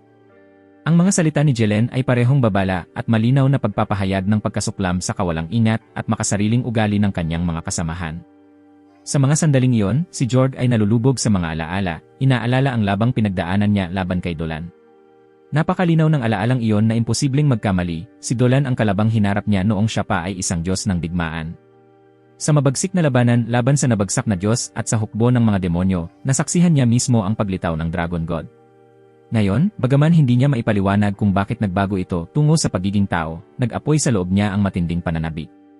Sa buong buhay niya, kung makikipaglaban siya muli sa ganoong kalakas na kalaban, mararamdaman niyang hindi na sayang ang lahat ng mga taon niyang ginugol sa kaharian ng mga demonyo. Samantala, sa nayon ng tribo ng mga duwende, natagpuan ni Dolan si Diodora. Tahimik siyang nakaupo, nagluluksa para sa mga bulaklak na minsang ipinagmamalaki ng kailaliman ng kabubatan, ngunit ngayoy winasak ng massacre ng mga demonyo. Lumapit si Dolan. Tinanong niya kung maaari niyang hawakan ang mga ito, na agad ikinagulat ni Diodora. Wala namang ibang layunin si Dolan, kundi ang tumulong pagalingin ang mga sugat na natira sa kanyang katawan. Bagaman mariing tumanggi si Diodora, ayaw niyang mag-alala pa ang iba sa kanya, naging diretsyo si Dolan. Direkta niyang ginamit ang enerhiya ng dragon upang ipasa ito sa sugat. Pagdampi pa lang ng pinagmumulan ng lakas na iyon, ang sugat na dati nilaso ng demonyong enerhiya at tila imposibleng maghilom ay mabilis na nagsara. Hindi maitago ni Diodora ang kanyang pagkamangha. Sinabi niyang si Dolan ay talagang hindi tulad ng isang karaniwang tao. Ngunit bahagyang umiti lamang si Dolan at sinagot siyang isipin na lang niya siya bilang isang taong may kaunting mahika. Pagkatapos noon, bumalik si Dolan sa kanyang tirahan, kung saan nagsimula na ang mga babae ng kanilang tsaa sa hapon. Tila napakapayapa ng paligid, ngunit natural na napunta ang usapan sa itsura at pangangatawan ng bawat isa. Tahimik na nakaupo si Dolan, kalmadong pinagmamasdan ang lahat, ngunit ang mahinahon niyang titig ay labis na ikinahiya ng mga babae. Hindi nila matiis ang kanyang tingin, at bahagyang inireklamo na hindi siya dapat tumitig sa mga katawan nila ng ganoon. Nanatiling kalmado si Dolan, naniniwalang ang paghangang sa kagandahan ay hindi isang bagay na dapat iwasan. Hindi na nakapagsalita pa ang mga babae, at sa huli, napagpasyahan nilang ang ganitong mga pribadong usapan ay dapat lang magpatuloy kapag walang lalaking naroroon. Pagkatapos ng tsaa sa hapon, si Selina ang nagligpit ng mga pinggan para kay Dolan, ngunit bahagyang nanginig ang kanyang mga kamay, isang panginginig na hindi nakaligtas sa matalim na mata ni Dolan. Lumubog ang gabi. Habang tinatakpan ng tahimik na dilim ang buong gubat, natagpuan ni Dolan si Selina na nakatayo, tila nawawala sa sarili, pinagmamasdan ang kagandahan ng tanawin. Tinamaan siya ng liwanag ng buwan, at lalong naging marupok ang kanyang anyo, ngunit hindi pa rin huminto sa panginginig ang kanyang mga kamay. Hindi agad nagtanong si Dolan. Tahimik siyang tumayo sa tabi nito, sabay nilang ninamnam ang ganda ng gabi sa kabubatan. Makalipas ang ilang sandali, nang maramdaman niyang bahagyang kumalma na si Selina, marahan niyang tinanong kung natatakot ba siya. Bahagyang umiling si Selina at bumaba ang kanyang tinig. Sinabi niyang hindi iyon takot. Ikinuwento niya na noong labanan nila si General Jelen, sa isang utos lang sa 7 ulo niyang ahas at kaunting dagdag na lakas, kaya nasana niyang tapusin ito. Bagaman malinaw na alam niya na siya ang dahilan ng walang bilang na pagkamatay ng mga espiritu at bulaklak, sa napakahalagang sandaling iyon, hindi niya kayang umatake. Dahil dito, naramdaman ni Selina ang kawalang silbi, kahinaan at pagkakasala. Nakinig si Dolan. Sinabi niya na ang pagiging mahinahon ay hindi kailanman mali. Kung tunay na kasing malamig ni Selina tulad ng mga alamat, tulad ng isang ahas na tanging pagpatay lamang ang alam, marahil hindi niya siya pahihintulutang manatili sa bayan ng Baron. Naantig si Selina sa mga salita ni Dolan. Nagpakita ang kanyang mga mata ng damdaming hindi maitago. Sa sandaling iyon, inilabas ni Dolan ang isang magandang kwintas at diretsyo itong inilagay sa kamay ni Selina. Sinabi niya na ang kwintas na ito ay magpoprotekta sa kanya, isang anting-anting upang palakasin siya. Hindi inaasahan, dumating si Christina, dala ang kumot, at iniikot ito sa kanilang dalawa, na may boses na tila nakakapagbirong paningisi, sinasabing hindi patas na hayaang mapalampas niya ang ganitong kamangha-manghang eksena. At kaya, nag-upo silang tatlo sa ilalim ng kumot, pinagmamasdan ang kalangitan na puno ng bituin, ninanamnam ang isang bihirang sandali ng kapayapaan bago dumating ang bagyo ng digmaan. Ngayon, nangako na kay Selena na upang maprotektahan ang mabubuting taga-baryo, hindi na siya muling magdadalawang isip. Matapos makatulog si Selena, tinanong ni Christina si Dolan tungkol sa isang misteryo, binanggit ang konsepto ng mga transcendent na lahi. Nag-atubili sandali si Dolan bago sumagot na hindi pa niya ito narinig. Ang sagot na iyon ay nag-iwan ng maraming tanong, ngunit hindi na nagtanong pa si Christina. Kinabukasan, nagbigay si Dion ng nakakaalindog na talumpati, gamit ang masigasig na mga salita upang pukawin ang tapang ng lahat. Pagkatapos nito, sabay-sabay na umatake ang mga tribo ng gubat patungo sa portal na nagdadala sa mundo ng mga demonyo. Sinabi ni Olivia sa tatlo na ang alyansa ang magiging responsable sa pagsira ng tatlong subsidiary na portal na may layuning dalhin si Dolan, Christina, at Selena sa pangunahing tarangkahan ng buo. Sa puntong ito, bumaba rin si Selena mula sa karwaheng hinihila ng kabayo na may determinadong mga mata. Ipinahayag niya na sa pagkakataong ito, makikipaglaban siya kasama ni Geo at ang mga espiritu ng gubat. Hindi na siya muling magdadalawang isip. Sa kabila nito, patuloy na winawasak ni Jelen ang mga pangkat ng espiritu ng gubat. Kumikilos siya na parang isang bangungot na nagdudulot sa mga pinakamatapang na mandirigma na agad bumagsak. Habang siya'y arrogantly na tumatawa, biglang isinagawa ni Selena ang isang makapangyarihang atake ng mahika. Ang lakas nito ay nagpatumba kay Jeren sa lupa na nagpagalaw sa buong paligid.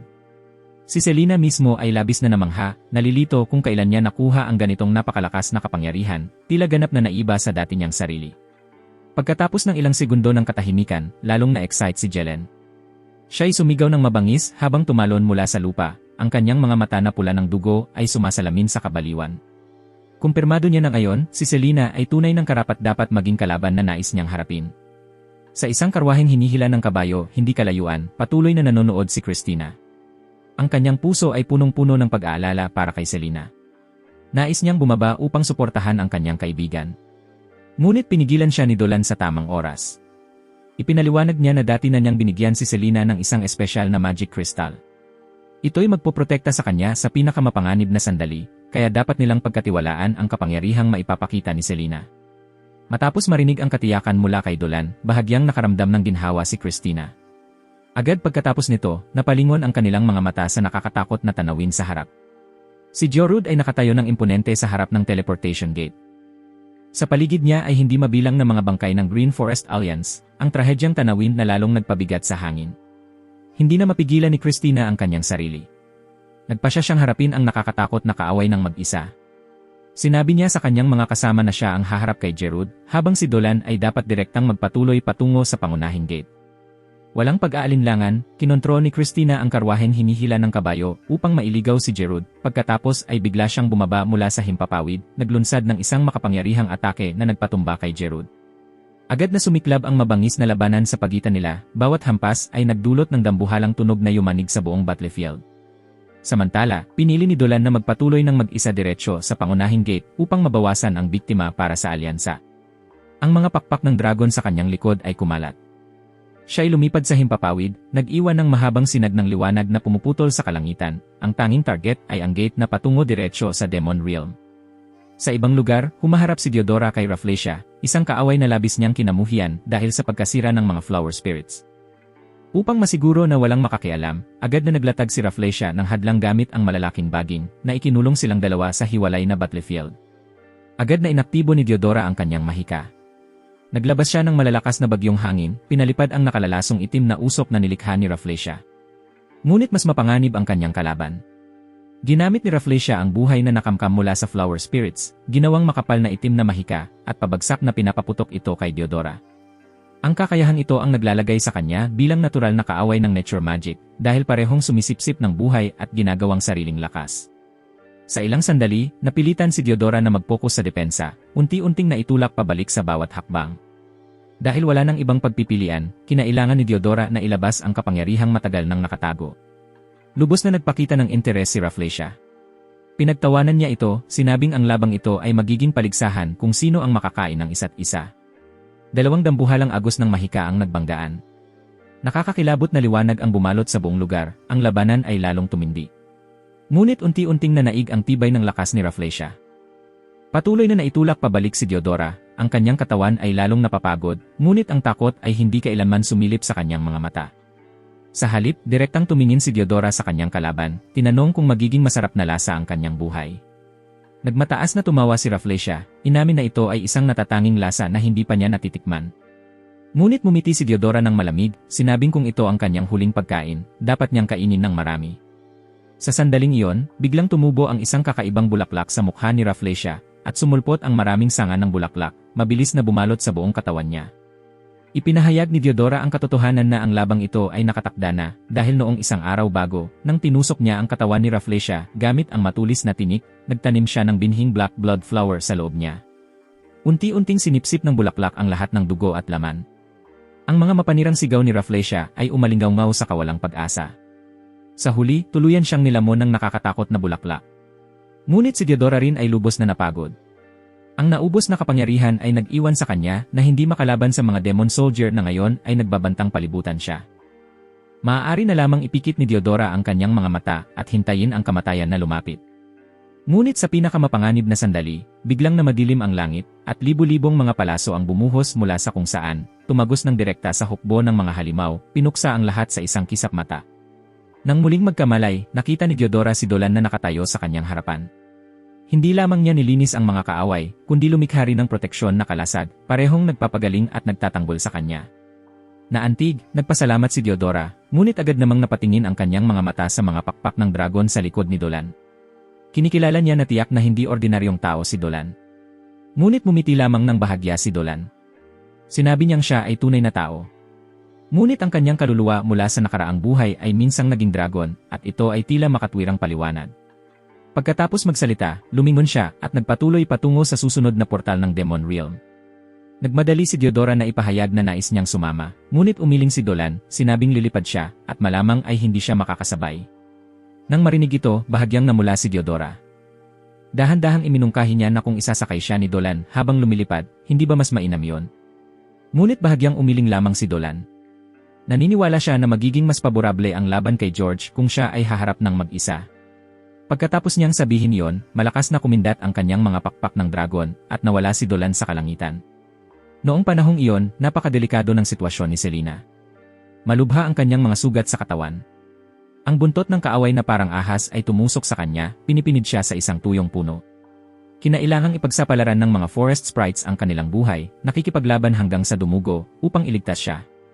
Agad na hinila ni Rio ang piraso ng kahoy mula sa katawan ni Selena, balak gamitin ang mahika upang mabawasan ang sakit. Ngunit sa sorpresa ng lahat, ang pulseras na minsang ibinigay ni Dolan sa kanya ay nagniningning ng maliwanag. Dahil dito, mabilis na gumaling ang malubhang sugat, ikinagulat ng lahat. Agad na pinayuhan ni Phil si Selena na umatras, dahil kung magpapatuloy sila sa laban, maaaring tuluyang mapuksa ang buong koponan. Samantala, sa isa pang larangan ng digmaan, unti-unting naunawaan ni Christina ang kanyang kahinaan kapag hinarap si Jairus.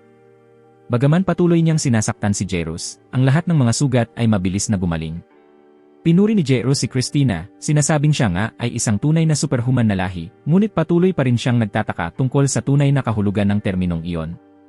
Ipinaliwanag ni Giraud na ang superhuman na lahi ay binubuo ng mga bihirang individual, ipinanganak mula sa karaniwang mahihinang tao, ngunit nagtataglay ng kapangyarihang lampas sa hangganan ng karaniwang tao.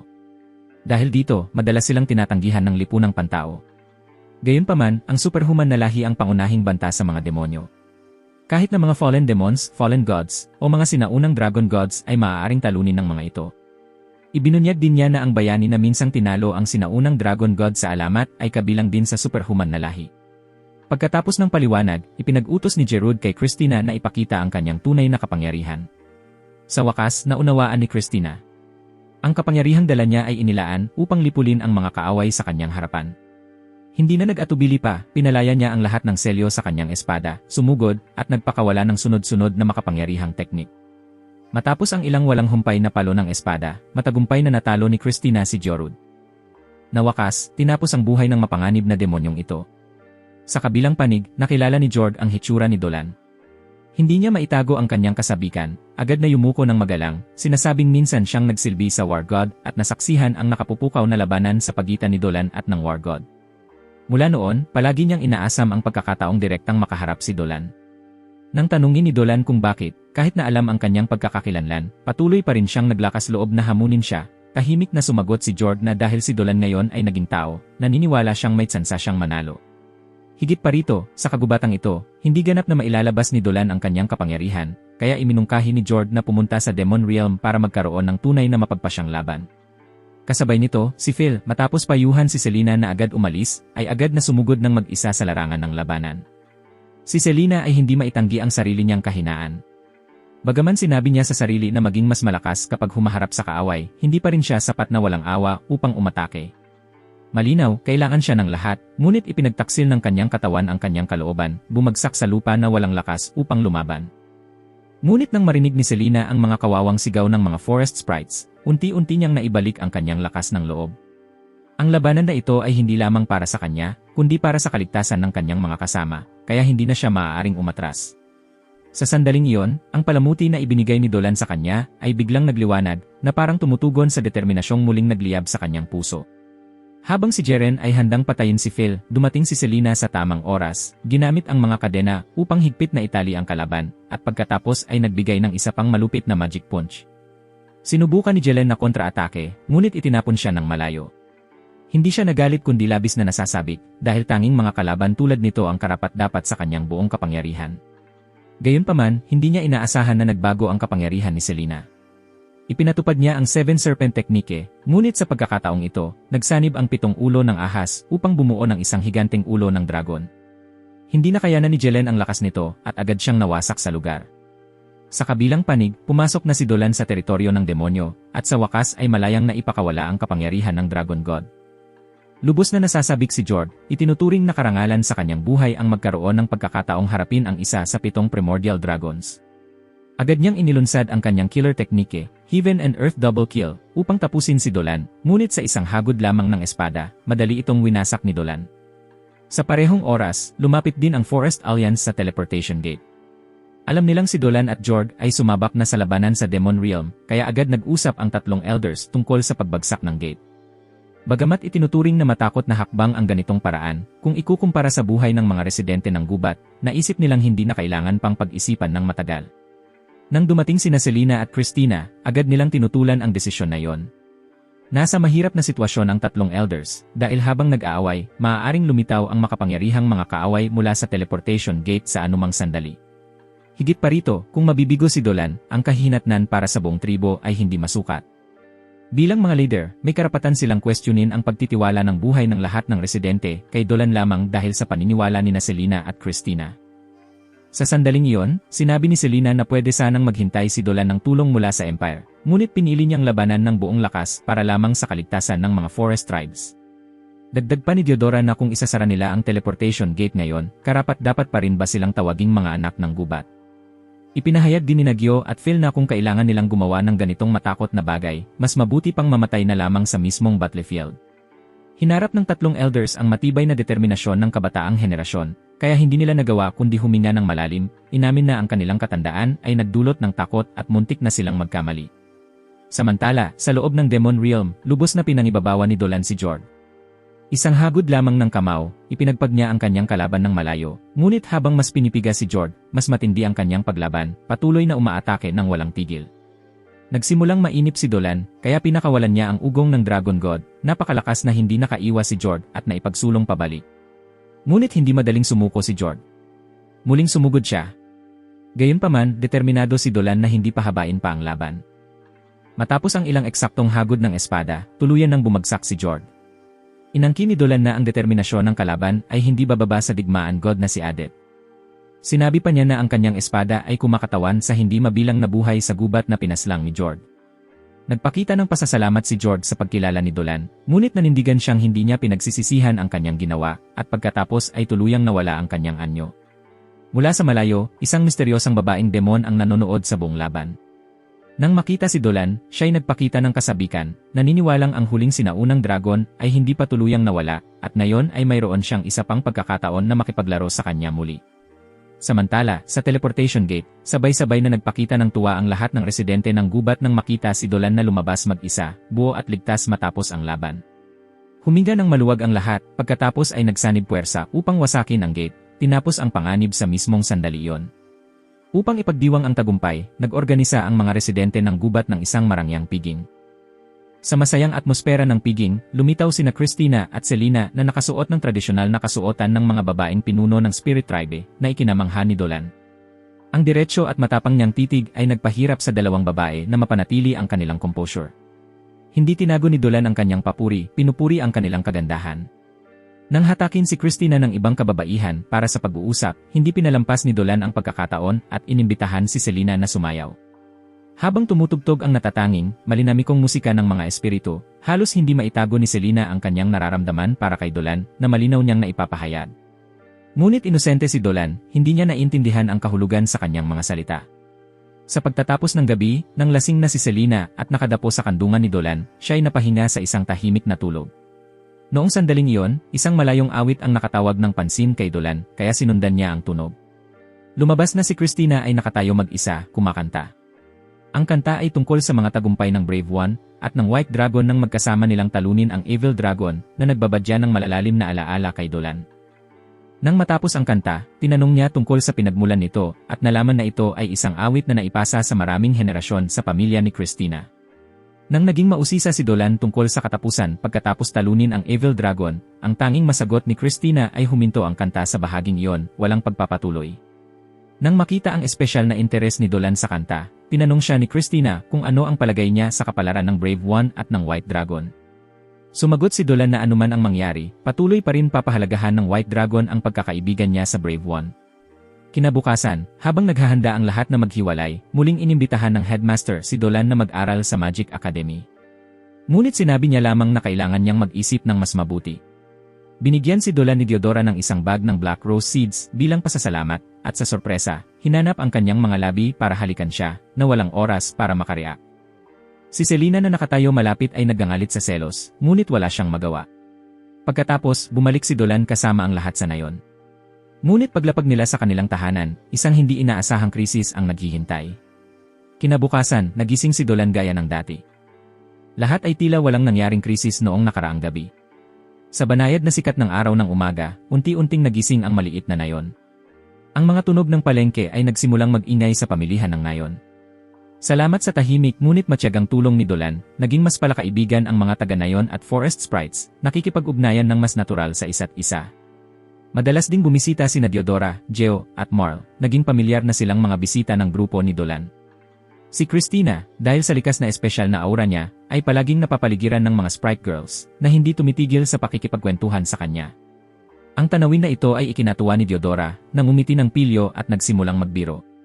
Nang makita ito, bahagyang nagkunot ng noo si Selena, nagsalita sa pag-asang titigil si Diodora sa pambibiro kay Christina.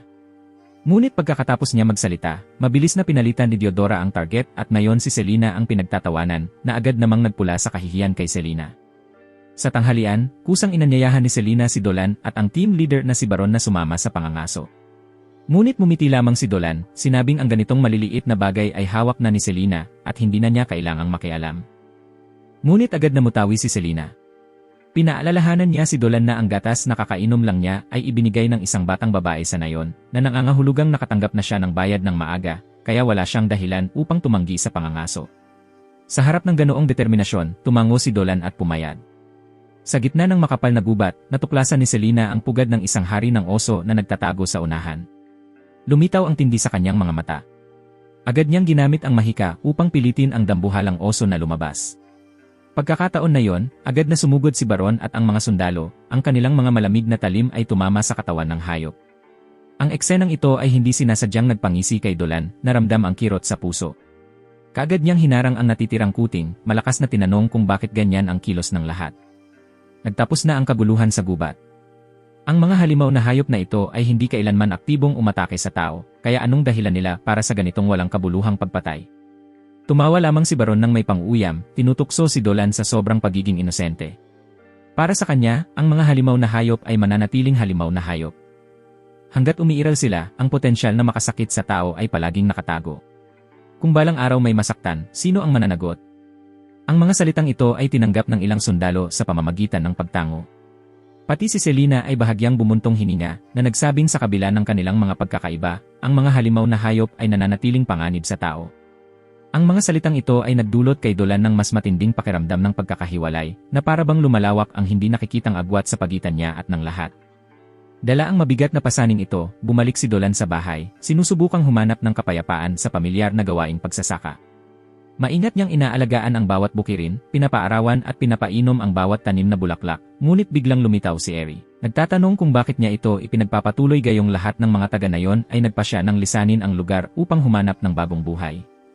Ayon sa maliit na babae, wala na daw anumang pag-asa ang ngayon. Ang mga salitang ito ay nagpaiyak kay Dolan. Agad siyang tumakbo sa bahay ng pinuno ng nayon upang tanungin ito.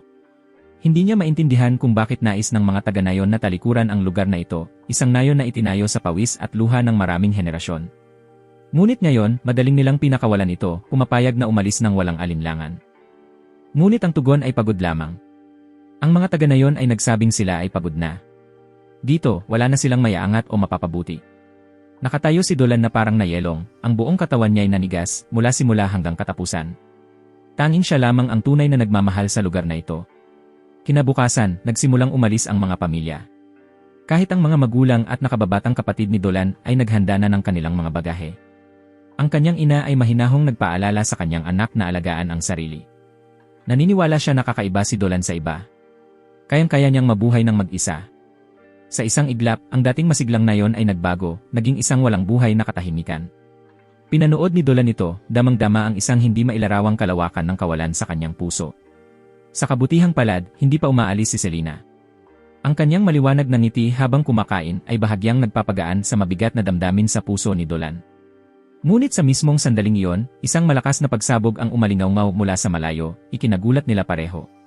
Nang tumakbo sila sa pinagmulan ng ingay, namangha si Dolan nang makita ang sariling bahay na nilamon ng apoy. Ang maliwanag na pulang apoy ay nilamon ang mga alaala, nilamon ang tahanang kanyang pinangalagaan. Ang salarin ay walang iba kundi si Christina. Sinabi niya na dahil si Dolan ay patuloy na nanatili sa bahay na ito, matigas ang ulo niyang nanatili. Ngayon na nasusunog na ang bahay, ano pa ang dahilan upang manatili? Bumabala pa siyang sunugin ang mga bukirin. Agad na sinubukang pigilan ni Dolan siya, ngunit bago pa man siya makapagsalita, tumingin si Selena sa kanya na may halong guilt at inamin na siya rin ay naghahanda ng umalis. Parang gumuho ang puso ni Dolan. Halos nakiusap siya kay Selena na huwag siyang iwan. Sinamantala ni Christina ang pagkakataong iyon upang ipako ang isa pang punyal sa kanyang puso, sinasabing hindi siya talaga tao. Hanggat siya ay umiiral, ang mga tao ay hinding-hindi magkakaroon ng kapayapaan. Nang marinig ang mga salitang iyon, bigla nang nawala ang lakas ni Dolan, at ang buong katawan niya ay nahulog sa kailaliman ng kawalan ng pag-asa. 16 na taon ng pagtatanggol sa nayon, ngunit sa kapalit, tanging pagkakahiwalay lamang ang natanggap. Tinanong niya ang sarili kung ano ang kanyang nagawang mali. Isang madilim na tinig ang umalingaw-ngaw sa kanyang isip, ang proteksyon ay isang mayabang na anyo lamang ng pagmamahal. Isa lamang ang pinagmulan nito, ikaw. Hindi ka kailanman tinanggap ng mga tao. Ginamit mo ang iyong kaibigan upang makatakas mula sa mundong iyon. Ngayon, panahon na upang bumalik. Sa isang kisap mata, nang buksan niya ang kanyang mga mata, bumalik si Dolan sa kanyang tunay na anyo, isang higanting dragon. Ang nakamamatay na sugat na minsang iniwan ng Brave One ay tuluyang nawala. 16 na taon ng pamumuhay bilang tao, ang mga ligaya at dalamhati, biglang naging panandaliang panaginip lamang. Muling umalingaw-ngaw ang tinig, pinapatunayan na lahat ay ilusyon lamang, at ang tunay na misyon ni Dolan ay protektahan ang lahat ng nilalang. Sa sandaling iyon, isang pamilyar na tinig ang bumigkas, banayad ngunit puno ng damdamin. Ito ay si Selena. Salamat sa kwintas na minsang ibinigay ni Dolan sa kanya, aksidenteng napasok niya ang kakaibang espasyong ito. Nang makita ang dragon sa harap niya, labis ang kanyang pakiramdam ng pamilyaridad. Di nagtagal, naunawaan niya na si Dolan ito. Nang tanungin ni Dolan kung bakit siya narito, sumagot si Selena na mula nang makatulog, palagi niyang ninanais na muling makita si Dolan. Nang magising, nagulat siyang matagpuan ang sarili sa lugar na ito. Nag-alinlangan si Dolan at nagtanong kung alam niya kung sino siya talaga. Hindi nag-atubili si Selena, tiniyak na ang dakilang dragon deity sa harap niya ay siya pa ring kaibigang si Dolan na lagi niyang pinagkakatiwalaan. Ikinuwento niya ang bawat alaala, bawat sandaling magkasama sila, kahit maliit man, ay nagpaantig sa puso ni Dolan. Inabot niya ang kanyang kamay upang maingat na buhatin ang marupok na anyo ni Selena, pinapayagan siyang maglaro sa kanyang higanting katawan. Ang tapat na mga salita ng pasasalamat ni Selena ay nagpainit sa puso ni Dolan. Sinabi ni Selena na iniligtas niya ang kalungkutan sa kanyang puso. Ngunit alam ni Dolan na siya ang tunay na dapat magpasalamat sa sarili. Matapos ipadala si Selena palayo sa espasyong ito, naging matatag ang mga mata ni Dolan. Panahon na upang harapin ang nasa likod ng tinig na yon. Ito ang masamang Diyos ng pagkawasak at kalimot, ang kanyang pinakamalaking kaaway sa buhay. Ang masamang Diyos ay nagsalita ng malamig, sinasabi na maaaring linlangin ni Dolan ang lahat ng iba, ngunit hindi siya matutukso. Ang kwento ng matinding sugat mula sa Brave One ay hindi totoo. Sa katunayan, sinadyang ginamit ni Dolan ang pagkakataong iyon, gamit ang kamay ng Brave One upang wakasan ang mahabang araw niya sa anyong dragon. Voluntaryong isinuko niya ang kanyang banal na estado, ang kanyang dragon na lahi, at pati na rin ang sarili niya, na minsang nais sumuko.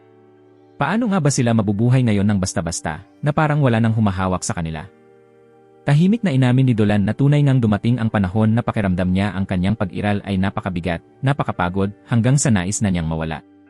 Ngunit matapos siyang maging tao, naranasan niya ang totoong buhay sa unang pagkakataon sa pamamagitan ng pagmamahal ng kanyang mga magulang, ang ugnayan sa mga kapitbahay, ang kabaitan ni Selena, at mga alaala kasama si Christina.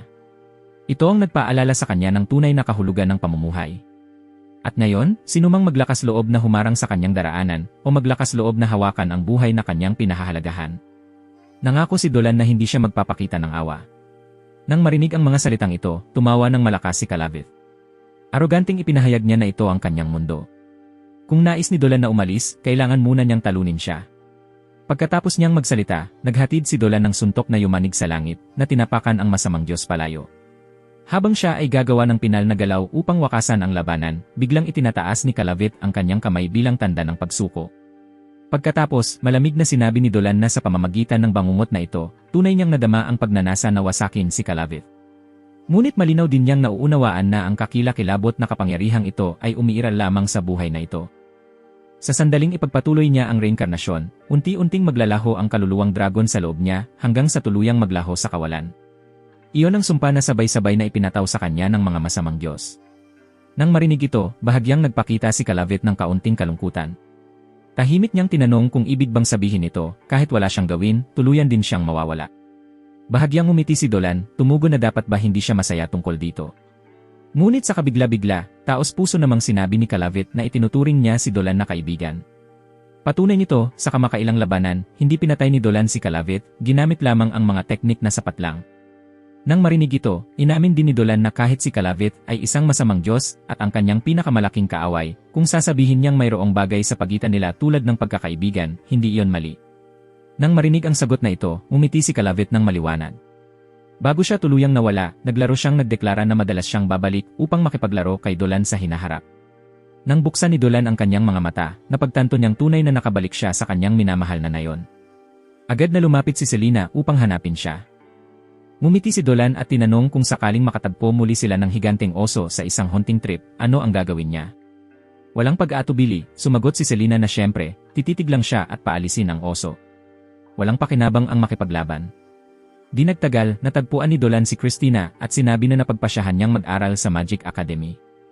Ang kamakailang bangungot ang nagpaalala sa kanya na ang mga susunod na kalaban ay maaaring sirain ang isang buong nayon sa isang kisap ng mata. Kung patuloy siyang mamumuhay ng magaan tulad ng dati, hindi niya mapoprotektahan ang nayon. Upang maging mas malakas, ang tanging paraan ay magpatuloy sa pagsasanay sa academy. Nang marinig ito, natuwa si Christina habang si Selena ay nakaramdam ng kirot sa puso. Bagamat hindi niya makita ang dahilan upang panatilihin si Dolan, tahimik niyang pinanood habang sumasakay si Dolan sa horse carriage upang kunin ang entrance exam. Sa theoretical test, mabilis na natapos ni Dolan at naupo upang mag-meditate.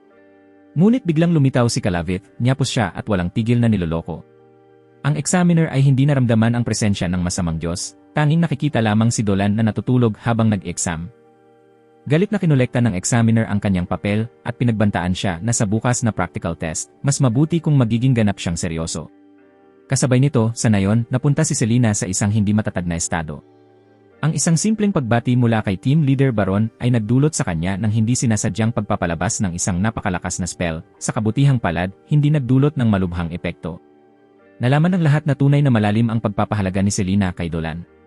Ngunit nang tanungin ni Eri kung bakit hindi siya sumama sa akademi kay Dolan, pinilit lamang ni Selena ang isang ngiti. Bilang isang snake spirit, kahit ang paglalakad sa mga kalye ng nayon ay nagdudulot ng pagkakahiwalay, lalo na kung papasok sa isang prestihiyosong akademi. Iniisip na si Dolan ay maaaring mawawala ng hindi bababa sa 2 taon, at posibleng mas matagal kung magpapatuloy siya sa trabaho, hindi lamang si Selena kundi pati si Eri ay nakaramdam ng labis na kawalan. Sa madilim na silid, sa ilalim ng dating gabay ni Dolan, natutunan ni Selena na basahin ang sulat ng tao at nagawang mag-enjoy sa ilang comic books. Sa mga pahinang iyon, biglang naunawaan niya na tahimik na siyang nahulog sa pag-ibig kay Dolan. Ngunit sa kanyang malalim na pagmamahal sa Nayon, paano niya iwan upang manirahan sa Nayon ng snake spirit kasama siya? Sa pag-iisip nito, si Selena ay pilit na nagsabi sa sarili na marahil mas mabuti kung bitawan niya ng maaga.